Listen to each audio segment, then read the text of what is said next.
Steve, this is a perfect segue into the NFL. This is why when guys hit a certain age, Dan Snyder, you let that cow go out the pasture.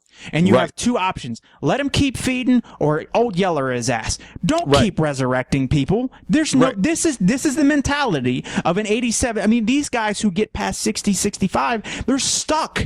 They're stuck when they were 40, and the shit doesn't work anymore. No, it doesn't. It doesn't. You're absolutely correct about that. I mean, it's time that it's changing. I mean, the game is changing. We've talked about that over the last month, and like, you look at the playoffs, you look at everybody has a chance. I think we saw it this past weekend. I mean, I don't think anybody, thought that San Diego, we felt like they got in by default, by luck, and they go in and they fucking basically manhandle Cincinnati. And it's funny because now everybody has picked who's your favorite? Who's the team that everybody's been picking to go to the Super Bowl and win it? Denver. Denver just lost to San Diego in Denver. And guess who's playing on Sunday at 4:00 in Denver? San Diego. Now, not only that, George, but let's think about this, okay? Name the other AFC team that's left. The other two AFC teams. Indy versus New England. Indy and New England, right? Of the three losses that the Broncos had this year, it's those three teams. They lost to the Chargers, they lost to the Patriots, and then they lost to fucking the Colts.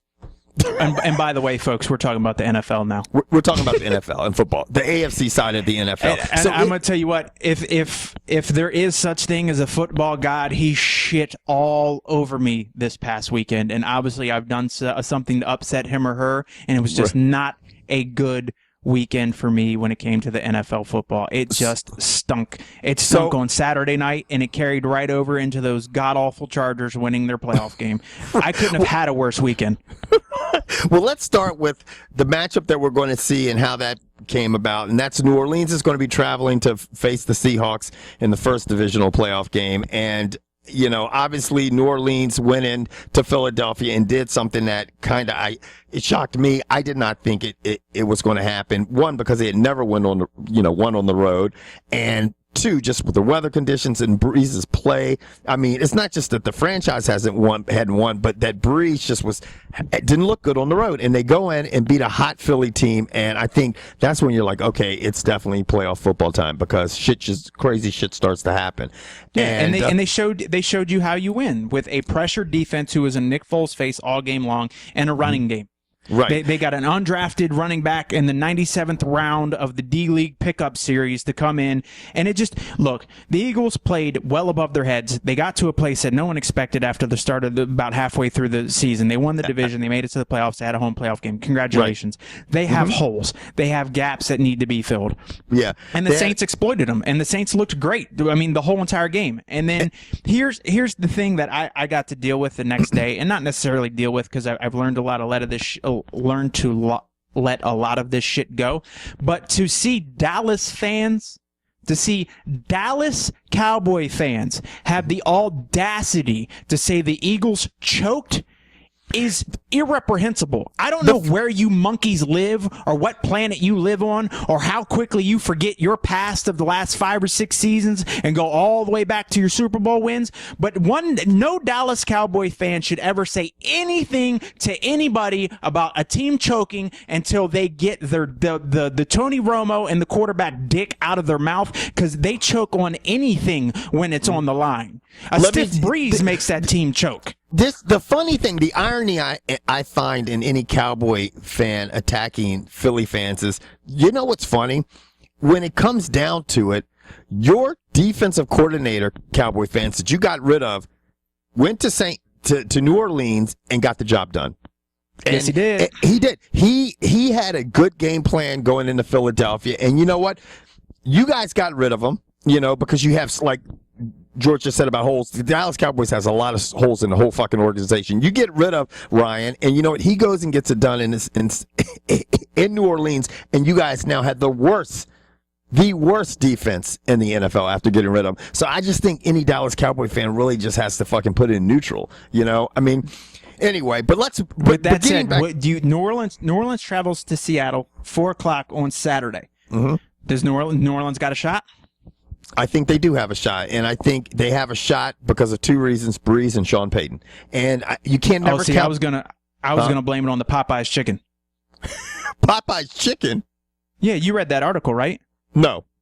The year the Saints go to the Super Bowl and win, I'm pretty sure they were a 6 seed, so every game they had to play was on the road. Before every game, they got Popeyes chicken. Who did, Brees?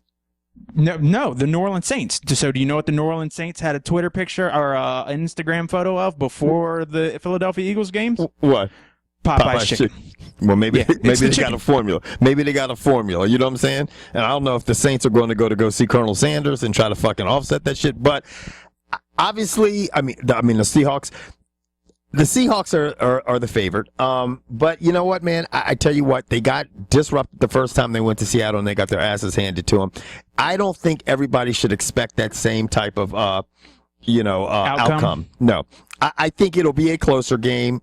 I would probably think that Seattle will win it, but I'm going to tell you what, don't let the Saints fucking get ahead and start fucking going vertical in your ass, and the Seahawks, the one thing where they have hurt, they've got the team, they can run and they can play defense, and that builds championships, and that's how championships, teams win the Super Bowl, but they are not really just built to put a lot of points on the board. I don't think they're a great team for coming. Seattle wins this game if they win the time of possession. Yep, they're going to beat New Orleans if they keep New Orleans off the field. I don't think there's any simpler way to put it than that. I just the longer that defense for New Orleans is out on the field, I think the more chance, the better, the higher probability of the win has to go towards Seattle. And right. Seattle's got the 12th man, which no one can compete with. I mean, those fans are going to be out there in full playoff mode, screaming and yelling from start to finish. And it'll be interesting. I think right. Seattle's the favorite for a reason. And I think, like I said, they win time of possession, they win this game. Right. Now, let's move on to the next game, which is going to feature the Indianapolis Colts going to New England. And I want Andrew Luck to understand that one of the reasons they won that game is because of Andy Reid and his god-awful play calling, and that is the reason he is no longer in Philadelphia. Now, I also think you can't take away from Andrew Luck's performance, though, man. No, I'm not at all. I'm not taking away at all, because when he opens up the third quarter and throws another pick, I'm like, this dude just doesn't want to win. But also, Kansas City's players were dropping like flies. I mean, left and right and right and left. But it's the largest playoff comeback in history. Yeah, I think it was a combination of things for Andy Reid. I mean, they had it. All of a sudden, shit started to unfold for them, and.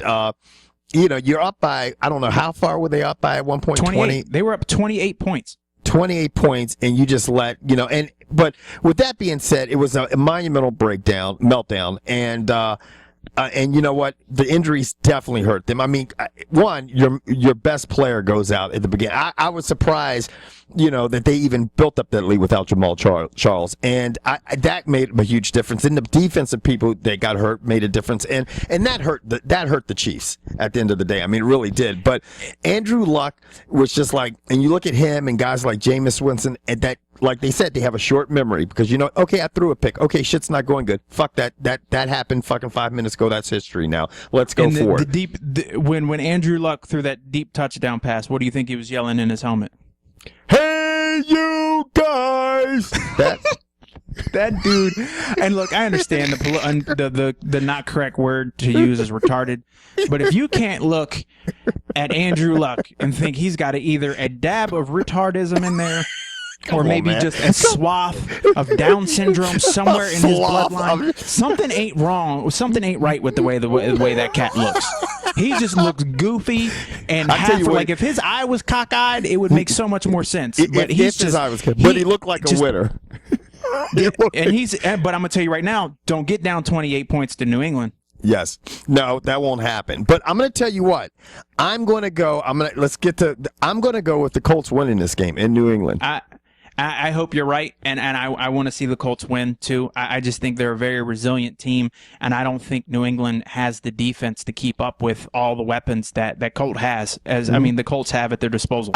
It's funny. Brady is a winner. The one thing when we make the comparisons between Manning and Brady. I think Manning, when you look at skill-wise and able to do things and read defenses, a better player. But I tell you what, Tom Brady is such a fucking competitor. Like, they said it's annoying. His teammates, they're like, the fucking motherfucker. It's annoying. He's so competitive.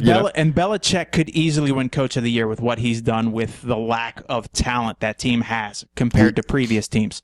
He can. I picked the Colts to fucking.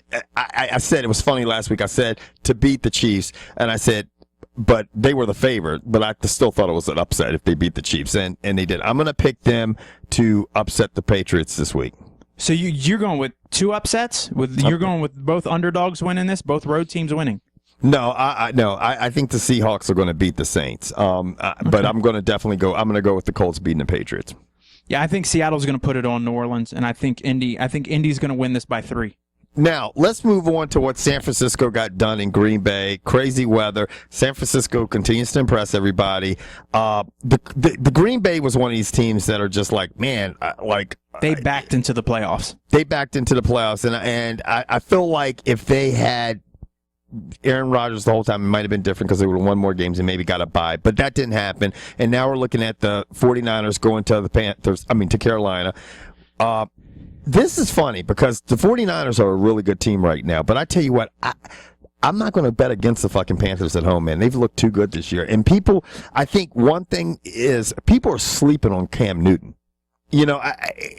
He's doing everything right this season. And I think he kind of had the season last year like RG3 is having this year. And people kind of started to kind of wave him off or he's fucked up. He's not a team player. All kinds of shit. The same shit that RG3 went through. And now all of a sudden he's back. And the motherfucker is back. That's your new assistant head coach, right?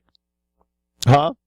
That got announced today. RG3 is the new assistant head coach. Yeah, Whoever he decides. Him and Dan Snyder are going to sit down and decide who he wants to have be his head coach. Yeah, it's going to be all kinds of shit. But I'm going to tell you what, man. The funny thing I find about it, it's like people with RG3, he can be arrogant. He doesn't. It's just so funny, and we'll get back to the playoffs. But don't think that shit. If you have a superstar on your team, don't think in football, basketball, they always have an influence with the owners. Yeah. You know what I mean? They always do. And you think Peyton Manning doesn't have an influence or any of these young guys? People forgot when John Elway came in the league that he was like, I'm not playing with the Colts. Fuck that. I'm not playing with the Colts. Trade me. And then he had a huge influence in the Broncos organization and still does. Yeah. It's I just find it absolutely comical because I'm gonna tell you right now, if they would have gone 8-8, if they'd have gone 9-7, if they'd have gone 10-6, we wouldn't be hearing any of this shit. No, and they said it. They said, the shit's going to get up. When you say it all the time, George. You say it all the fucking time.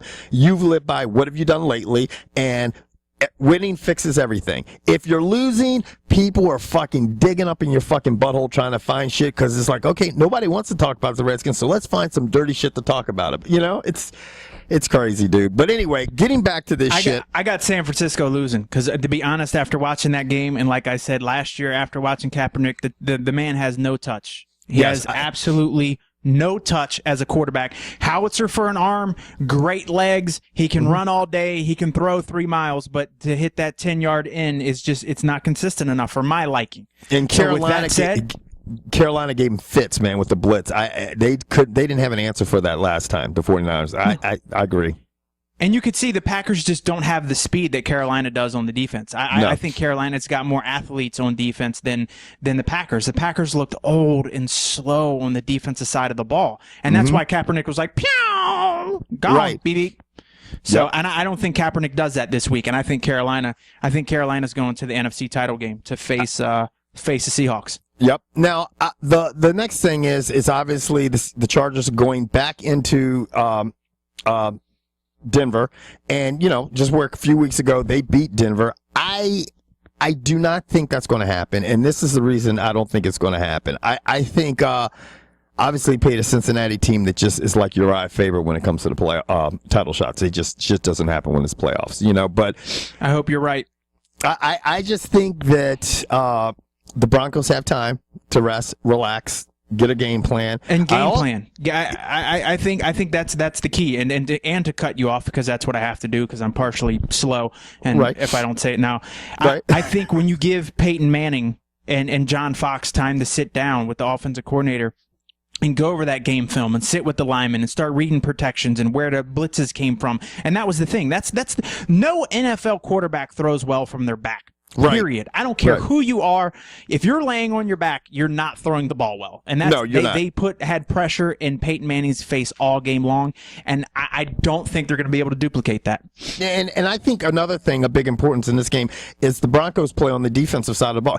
Can they stop Phillip Rivers? I mean, the coordinator there, Ken Wisenhunt, it's just been unbelievable. You mean the Redskins' new head coach? No, I don't know. Who knows? I Because don't know. I'd be going straight to Detroit if I was at Bama. I'd be like, no, Thiv.